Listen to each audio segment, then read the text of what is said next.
एक गांव में दो मित्र नकुल और सोहन रहते थे।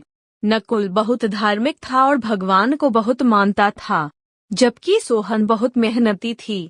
एक बार दोनों ने मिलकर 1 बीघा जमीन खरीदी, जिससे वह बहुत सोहन तो खेत में बहुत मेहनत करता, लेकिन नकुल कुछ काम नहीं करता बल्कि मंदिर में जाकर भगवान से अच्छी फसल के लिए प्रार्थना करता था। इसी तरह समय बीतता गया। कुछ समय बाद खेत की फसल पककर तैयार हो गई, जिसको दोनों ने बाजार ले जाकर बेच दिया और उनको अच्छा पैसा मिला। घर आकर सोहन ने नकुल को कहा कि इस धन का ज्यादा हिस्सा मुझे मिलेगा, क्योंकि मैंने खेत में ज्यादा मेहनत की है। यह बात सुनकर नकुल बोला, नहीं, धन का तुमसे ज्यादा हिस्सा मुझे मिलना चाहिए, क्योंकि मैंने भगवान से इसकी प्रार्थना की, तभी हमको अच्छी फसल हुई। भगवान के बिना कुछ संभव नहीं है।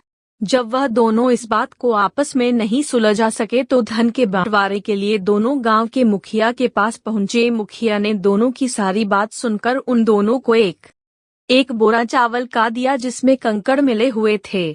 मुखिया ने कहा कि कल सुबह तक तुम दोनों को इसमें से चावल और कंकड़ अलग करके लाने हैं, तब मैं निर्णय करूंगा कि इस धन का ज्यादा हिस्सा किसको मिलना चाहिए। दोनों चावल की बोरी लेकर अपने घर चले गए।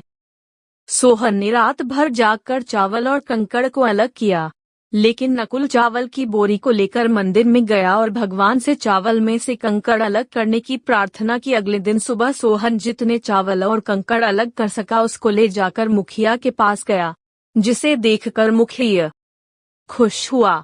नकुल वैसी की वैसी बोरी को ले जाकर मुखिया के पास गया। मुखिया ने नकुल को कहा कि दिखाओ तुमने कितने चावल साफ किए हैं। नकुल ने कहा कि मुझे भगवान पर पूरा भरोसा है कि सारे चावल साफ हो गए होंगे। जब बोरी को खोला गया तो चावल और कंकड़ वैसे के वैसे। जमींदार ने नकुल को कहा कि भगवान भी तभी सहायता करते हैं जब तुम मेहनत करते हो। जमींदार ने धन का ज्यादा हिस्सा सोहन को दिया। इसके बाद नकुल भी सोहन की तरह खेत में मेहनत करने लगा और अब की बार उनकी फसल पहले से भी अच्छी हुई।